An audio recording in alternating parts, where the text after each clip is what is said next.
আলহামদুলিল্লাহি রাব্বিল আলামিন ওয়াসসালাতু ওয়াসসালামু আলা সাইয়্যিদিল মুরসালিন আম্মা বা'দ ফাআউযু বিল্লাহি মিনাশ শাইতানির রাজীম বিসমিল্লাহির রহমানির রহিম আসসালাতু ওয়াসসালামু আলাইকা ইয়া রাসূলুল্লাহ ওয়া আলা আলিকা ওয়া আসহাবিকা ইয়া হাবিবাল্লাহ আসসালাতু ওয়াসসালামু আলাইকা ইয়া নবিয়াল্লাহ ওয়া আলা আলিকা ওয়া আসহাবিকা ইয়া নূরাল্লাহ। প্রিয় ইসলাম ভাইরা, মাদানী চ্যানেলের দর্শকবৃন্দ, আলহামদুলিল্লাহ আজ্জা ওয়াজাল আরও একবার আপনাদের নিকট উপস্থিত হয়েছি মাদানী চ্যানেল বাংলার ধারাবাহিক অনুষ্ঠান নিয়ে, যার নাম হচ্ছে কুরআনী সূরার ফজিলত। দর্শকবৃন্দ, যে যেখান থেকে আমাদেরকে এই মুহূর্তে দেখছেন বা শুনছেন, আপনাদের সকলকে জানাই আন্তরিক শুভেচ্ছা এবং অভিনন্দন। দর্শকবৃন্দ, আপনারা অবগত আছেন এই অনুষ্ঠানে আমরা চেষ্টা করি প্রতিটি পর্বে কুরআনুল কারীম ফুরকানুল হামিদের বিভিন্ন সূরার বিভিন্ন তথ্য সম্পর্কে জানার জন্য। আজকের অনুষ্ঠানে উপস্থিত হয়েছি কয়েকটি সূরার বিভিন্ন তথ্য নিয়ে। ইনশাআল্লাহ তাআলা এই সূরার তথ্যগুলো আপনাদের সাথে শেয়ার করব, আপনাদের সাথে বলার চেষ্টা করব, আপনাদের নিকট উপস্থাপন করার চেষ্টা করব ইনশাআল্লাহ আজ্জা ওয়াজাল। দর্শকবৃন্দ, আসুন আমরা অনুষ্ঠান শুরু করেছি। শুরুর দিকে আমাদের প্রিয় নবী রাহমাতুল লিল আলামিন শফিউল মুজনিবিন রাসূল করিম রাউফুর রহিম সাল্লাল্লাহু তাআলা আলাইহি ওয়া সাল্লামের উপর দুরূদে পাক পাঠ করার ফজিলত সম্বলিত একটি হাদিসে মুবারাকা শ্রবণ করে নিই। আমার আপনার প্রিয় নবী, আল্লাহ তাআলা সর্বশেষ নবী, দয়ালু নবী, মাক্কি মাদানী আকা সাল্লাল্লাহু তাআলা আলাইহি ওয়া সাল্লাম ইরশাদ ফরমান, কিয়ামতের দিন আমার নিকটবর্তী ব্যক্তি সেই হবে যে দুনিয়াতে আমার উপর অধিক হারে দুরূদে পাক পাঠ করবে। সুবহানাল্লাহ। দর্শকবৃন্দ, কে না চায় আমাদের নবী সাল্লাল্লাহু আলাইহি সাল্লামের নিকটবর্তী হতে? কিয়ামতের দিন নিঃসন্দেহে যে ব্যক্তি আল্লাহ নবী সাল্লাল্লাহু আলাইহি ওয়াসাল্লামের নিকটবর্তী হবে, সে আল্লাহ নবী সাল্লাল্লাহু আলাইহি ওয়াসাল্লামের কৃপা দৃষ্টিতে, দয়া দৃষ্টিতে শাফাতও তার নসিব হবে ইনশাআল্লাহ তাআলা। তো আমাদের আকাঙ্ক্ষা যে আমরা যেন কিয়ামতের দিন নবীর কাছাকাছি থাকতে পারি। তো এই জন্য কী করতে হবে? আমাদের অধিক হারে দুরূদে পাক পাঠ করতে হবে। অধিক হারে বলতে কতগুলো লিমিট নেই। আশিকে রাসূল যারা নবীকে ভালোবাসে তারা আলহামদুলিল্লাহ অধিক হারে দুরূদে পাক পাঠ করে। এমনও আশিকে রাসূল আছে প্রতিদিন 10,000 20,000 পর্যন্ত দুরূদে পাক পাঠ করি। আপনি আমি হয়তো চিন্তা করতে পারি, ভাবতে পারি এত দুরূদে পাক কিভাবে সম্ভব পাঠ করা। আশিকরা তো এমনই হয়ে থাকে, যাকে ভালোবাসে তার চর্চা বেশি করে, অধিক হারে দুরূদে পাক পাঠ করে। আমরা যদি চিন্তা করি, আমরাও ইচ্ছা করলে অনেকগুলো দুরূদে পাক পাঠ করতে পারি। আর বেশি বেশি দুরূদে পাক পাঠকারীর যেই লিস্ট আছে এখানে আমরা নাম আনতে পারি। উলামায়ে কিরামগণ বলেন, যে ব্যক্তি প্রতিদিন কমপক্ষে 313 বার দুরূদে পাক পাঠ করবে, তার এই দুরূদে পাক পাঠ করা অধিক হারে হিসেবে গণ্য করা হবে। তো চিন্তা করি যে 313 বার দুরূদে পাক পাঠ করতে আর এত সময় কিভাবে লাগে। সাল্লাল্লাহু আলা মুহাম্মদ আসসালাতু ওয়াসসালামু আলাইকা ইয়া রাসূলুল্লাহ, দুইটি দুরূদে পাক পাঠ করা হলো সর্বোচ্চ 5 থেকে 6 সেকেন্ড লেগেছে। তো আমরা যদি চিন্তা করি একটি দুরূদে পাক পাঠ করতে 3 সেকেন্ড, তার মানে আমরা 6 সেকেন্ডে যদি 2 বার দুরূদে পাক পাঠ করি, তাহলে আমরা প্রতি মিনিটে প্রায় 20 বার দুরূদে পাক পাঠ করতে পারবো। 1 মিনিটে 20 বার হলে 5 মিনিটে 100 বার, 10 মিনিটে 200 বার। তো এভাবে আমরা চিন্তা করি 5 ওয়াক্ত নামাজ আমরা আদায় করি, তো নামাজের আগে 100 বার যদি দুরূদে পাক পাঠ করি, ফজরের নামাজের পূর্বে 100 বার, পরে 100 বার, এভাবে 5 ওয়াক্ত নামাজ আদায় করে যে আমরা রুটিনটা মেনটেন করতে পারি, এটা হচ্ছে সবচেয়ে বড় বিষয়। আমরা রুটিনটা মেনটেন করি না বিধায় আমরা দুরূদে পাকে অভ্যস্ত হতে পারি না। আল্লাহ তাআলা আমাদেরকে বুঝার তৌফিক দান করুক, আমরা একটু সচেতন হই, আমরা নবী পাক সাল্লাল্লাহু আলাইহি ওয়াসাল্লামের উপর দুরূদে পাক পাঠ করি। আল্লাহ তাআলা আমাদেরকে তৌফিক দান করুক। আসুন আমরা অনুষ্ঠানের বরকতের নিয়তে একবার দুরূদে পাক পাঠ করি। সাল্লু আলাল হাবিব সাল্লাল্লাহু তাআলা আলা মুহাম্মদ সাল্লাল্লাহু তাআলা আলাইহি ওয়াসাল্লাম। দর্শকবৃন্দ, আপনারা দেখছেন অনুষ্ঠান কুরআনী সূরার ফজিলত। আসুন অনুষ্ঠানের শুরুর দিকে কিছু ভালো ভালো নিয়ত করে নিই, যেন অনুষ্ঠানের পাশাপাশি কিছু সওয়াব আমাদের অর্জিত হয়ে যায়। আমরা নিয়ত করি আল্লাহ এবং তার রাসূল সাল্লাল্লাহু আলাইহি ওয়াসাল্লামের সন্তুষ্টি অর্জন করার জন্য অনুষ্ঠান শুরু থেকে শেষ পর্যন্ত দেখব, শুনব। অনুষ্ঠানে যে বিষয়গুলো বলা হবে তা আমরা মনে রাখব, মুখস্থ করব, যদি সম্ভব হয় লিখে রাখব। আর হ্যাঁ, গুরুত্বপূর্ণ বিষয় এগুলো আমরা আমল করার চেষ্টা করব ইনশাআল্লাহ তাআলা। পাশাপাশি আমরা যা কিছু শিখব তা অন্যের নিকট পৌঁছে দেওয়ার চেষ্টা করব। আমাদের এই কুরআনী সূরার যেই তথ্যগুলো আমরা বলার চেষ্টা করি এ থেকে আমাদের শিক্ষা গ্রহণ করা উচিত। আমরা ইনশাআল্লাহ তাআলা শিক্ষাও গ্রহণ করব ইনশাআল্লাহ তাআলা। আল্লাহ তাআলা আমাদেরকে আরও বেশি বেশি নিয়ত এবং আমল করার তৌফিক দান করুক। সাল্লু আলাল হাবিব সাল্লাল্লাহু তাআলা আলা মুহাম্মদ সাল্লাল্লাহু তাআলা আলাইহি ওয়াসাল্লাম। দর্শকবৃন্দ, আজকের অনুষ্ঠানে আমরা কয়েকটি সূরা নিয়ে উপস্থিত হয়েছি। এই সূরাগুলো নিয়ে আলোচনা করার চেষ্টা করব। আজকে আমরা চেষ্টা করব 3টি সূরা নিয়ে আলোচনা করার জন্য, যদি সময় সংকুলান হয়, যদি সময়ের মধ্যে আমরা করতে পারি, আর যতটুকু আমরা যেতে পারি ইনশাআল্লাহ তাআলা যাওয়ার চেষ্টা করব।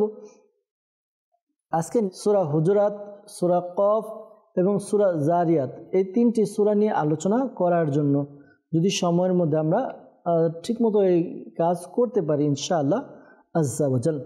সূরা হুজুরাত, সূরা কফ এবং সূরা জারিয়াত এই সূরাগুলোর মধ্যে কয়টি করে আয়াত আছে, এই সূরাগুলো কোথায় অবতীর্ণ হয়েছে এবং এই সূরার বিষয়বস্তু কি, আলোচ্য বিষয় কি, সে সম্পর্কে আজকে জানার চেষ্টা করব ইনশাআল্লাহ আজ্জা ওয়া জাল।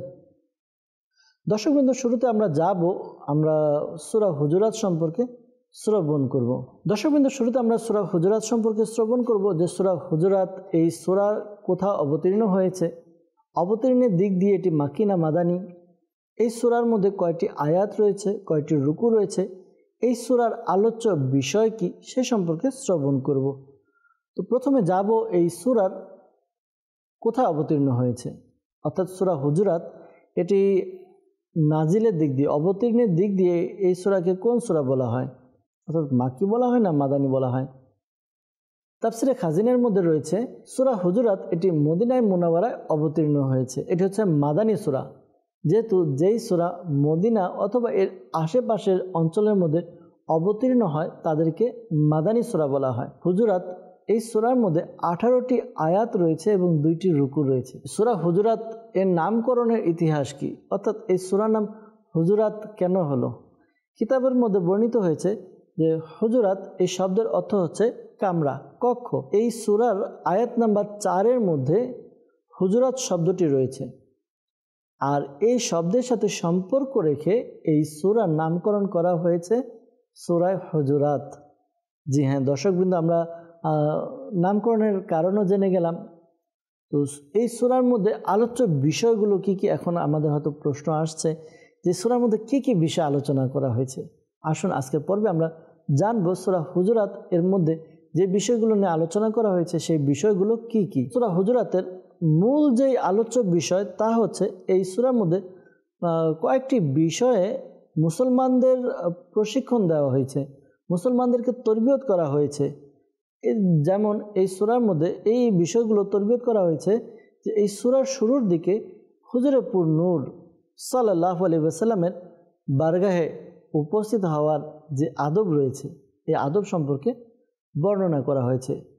আল্লাহ নবী সাল্লাল্লাহু আলাইহি ওয়াসাল্লামের দরবারে উপস্থিত হয়ে আমরা যেন নিজের কণ্ঠস্বরকে ছোট করি, অর্থাৎ নিম্ন করি, নিম্ন স্বরে যেন নিজেদের মধ্যে কথাবার্তা বলি, এই ব্যাপারে বলা হয়েছে। যেমনটি এই সূরার শুরুতে হুজুরে পুর নূর সাল্লাল্লাহু আলাইহি ওয়াসাল্লাম এর বারগাহের মধ্যে বিশেষ যে আদবগুলো রয়েছে সে আদব বর্ণনা করা হয়েছে এবং যে সকল লোক সৈয়দুল মুরসালিন সাল্লাল্লাহু আলাইহি ওয়াসাল্লামের বারগাহে উপস্থিত হয়ে নিজের আওয়াজকে নিচে রাখে, অর্থাৎ নিম্ন স্বরে কথাবার্তা বলে, তাদের জন্য ক্ষমা এবং সওয়াব ফজিলতের সুসংবাদ বর্ণনা করা হয়েছে।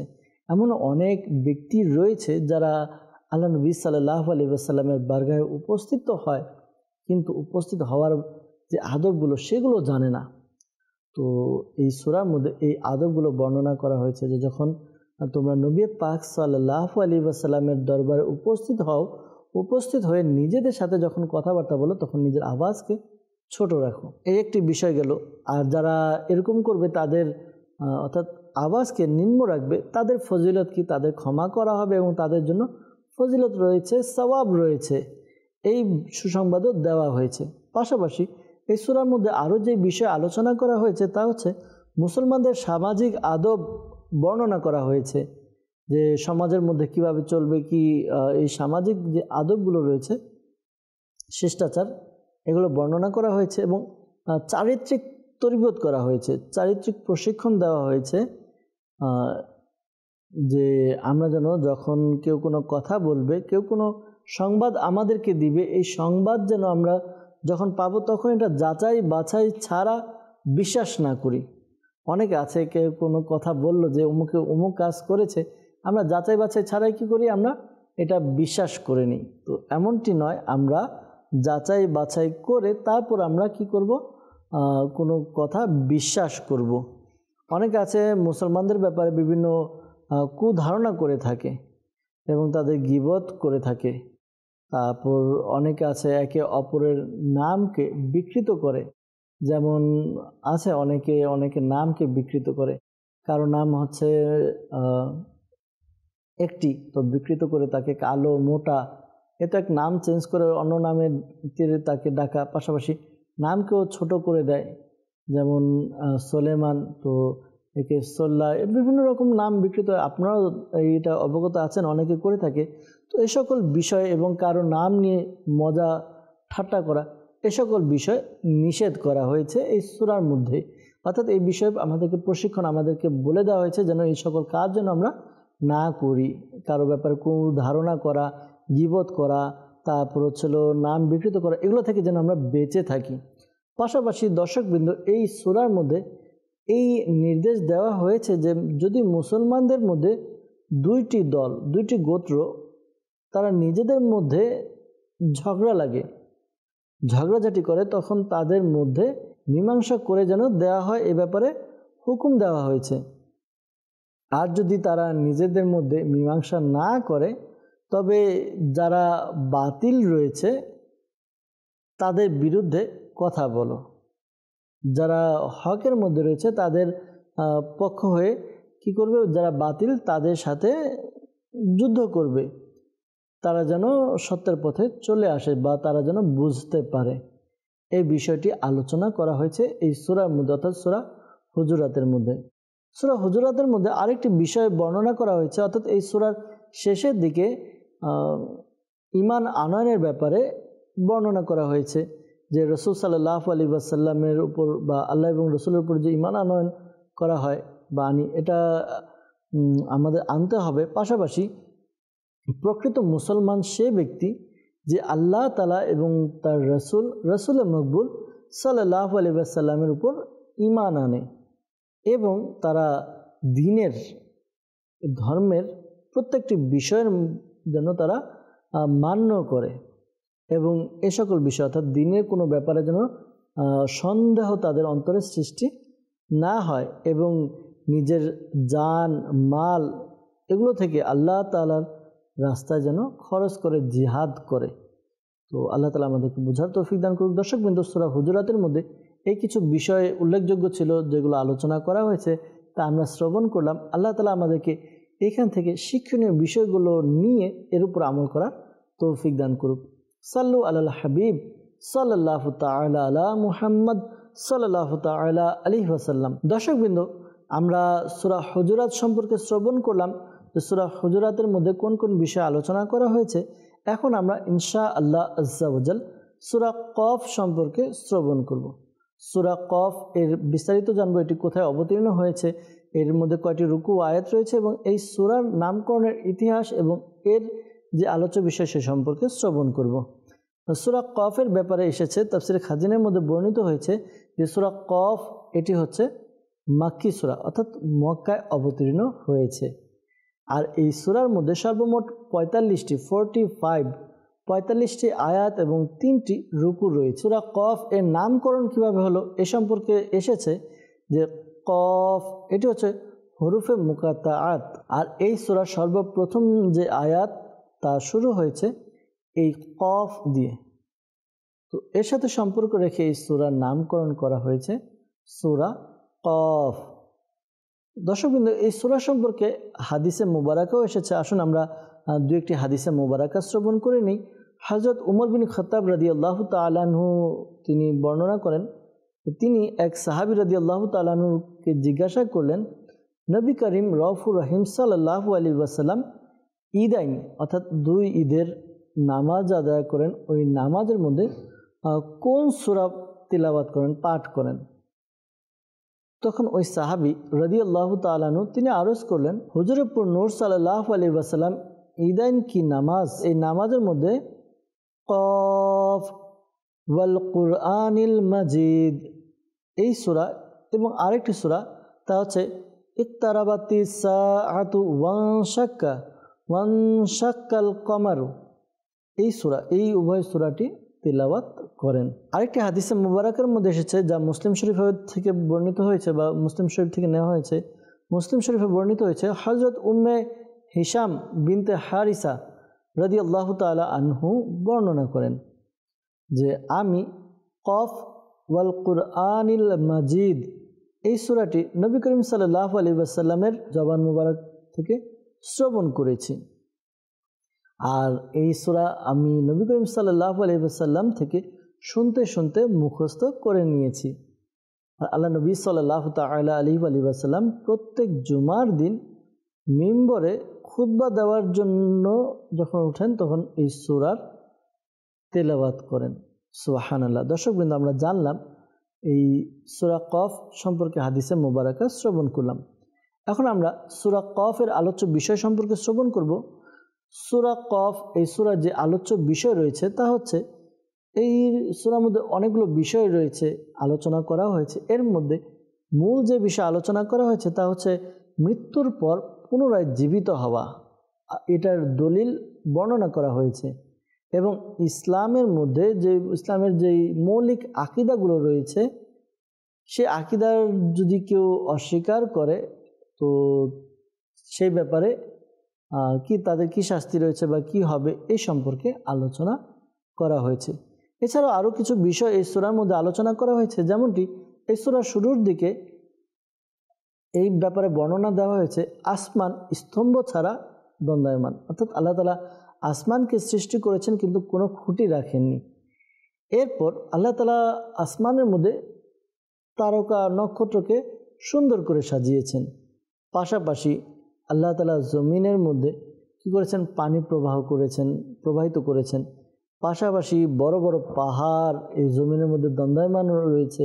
জি দর্শকবৃন্দ, এই সূরার মধ্যে আরও যে বিষয়গুলো আলোচনা করা হয়েছে তা হচ্ছে যে এই সূরার শুরুর দিকে এই বিষয়ে বর্ণনা করা হয়েছে যে এই যে আসমান আল্লাহ তাআলা সৃষ্টি করেছেন খুঁটিবিহীন, অর্থাৎ এই আসমান কোনো খুঁটি ছাড়াই আসমানের অর্থাৎ উপরের মধ্যে রয়েছে। আল্লাহ তাআলা এই আসমানের মধ্যে নক্ষত্র তারা এগুলোকে সাজিয়েছেন।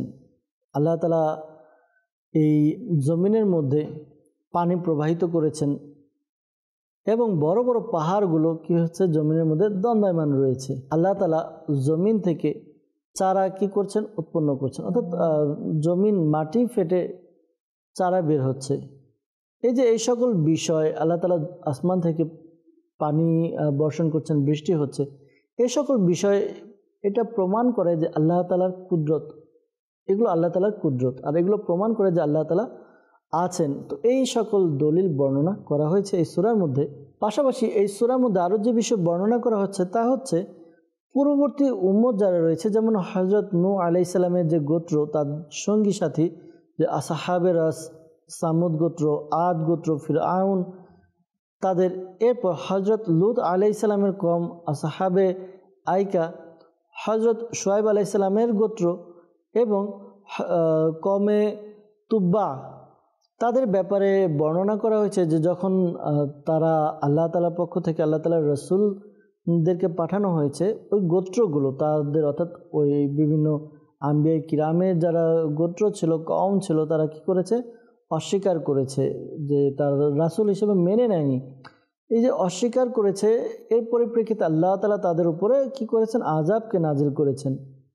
তো এই থেকে মক্কার যারা অমুসলিম, মক্কার কাফির যারা রয়েছে, অমুসলিম যারা রয়েছে মক্কার, তাদেরকে ভয় দেখানো হয়েছে, তাদেরকে ভীত করা হয়েছে যে তোমাদের অবস্থা যেন এমন না হয়, তোমাদের কাজও যেন এমন না হয় যে তোমরা তোমার নবীকে কি করবে, মিথ্যা প্রতিপন্ন করবে, অস্বীকার করবে, এমন যেন না হয়, তোমরা যেন এই আযাবের মধ্যে লিপ্ত হয়ে না যাও।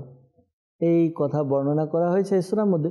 পাশাপাশি এই সূরার মধ্যে আরও যেই বিষয় বর্ণনা করা হয়েছে তা হচ্ছে প্রত্যেক মুসলমানের ডান কাঁধ এবং বাম কাঁধে ফেরেশতা থাকে এবং যারা মানুষের প্রত্যেকটি কথা, প্রত্যেকটি কাজ তারা কি করে, লিখে নেয়। আমরাও জানি কিরামান কাতিবিন, দুইজন ফেরেশতা রয়েছে, তারা বান্দার আমলকে কি করে, লিখতে থাকে। তো এই বিষয়ের বর্ণনা করা হয়েছে এই সূরার মধ্যে। পাশাপাশি এই সূরার মধ্যে আরও যেই বিষয় বর্ণনা করা হয়েছে তা হচ্ছে মৃত্যুর কঠোরতা, হাসর এবং হিসাব নিকাশ যে হবে, এই হিসাব নিকাশ পুরো মঞ্জার দৃশ্যপটের যে ভয়াবহতা হবে, সেই ভয়াবহতা বর্ণনা করা হয়েছে এই সূরার মধ্যে।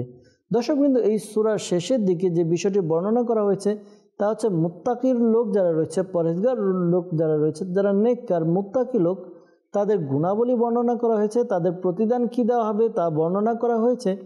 এবং পূর্ববর্তী উম্মত যারা রয়েছে, পূর্ববর্তী উম্মত তাদের যেই ধ্বংস, তারা যে ধ্বংস হয়েছে, এই ধ্বংসগুলো আমাদের শিক্ষা এবং নসিহত করার জন্য বর্ণনা করা হয়েছে।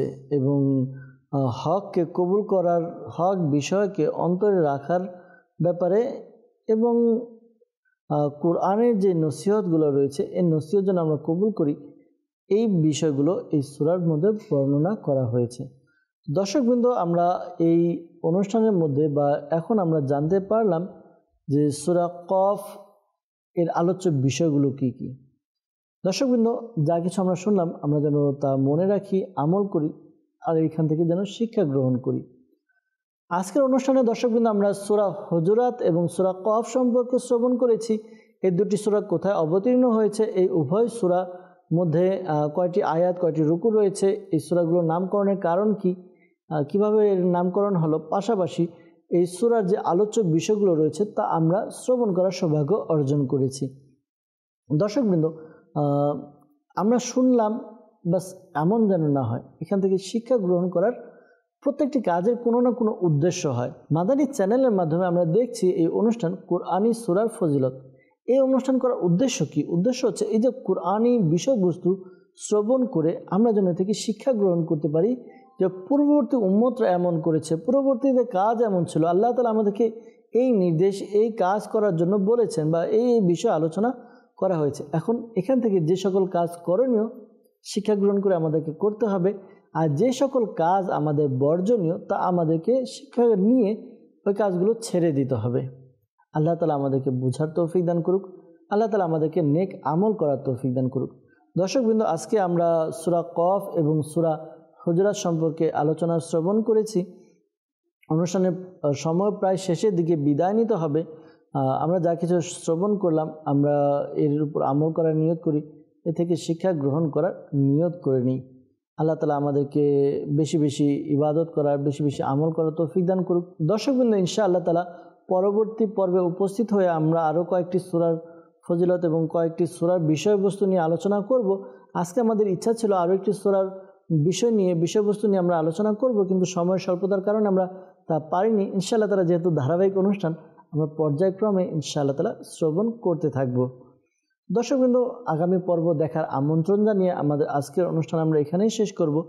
ভালো থাকবেন, সুস্থ থাকবেন, মাদানী চ্যানেলের সঙ্গে থাকবেন। সাল্লু আলাল হাবিব সাল্লাল্লাহু তাআলা আলা মুহাম্মদ সাল্লাল্লাহু তাআলা আলাইহি ওয়াসাল্লাম। আমার পথ আদর্শ কোরআন শিফা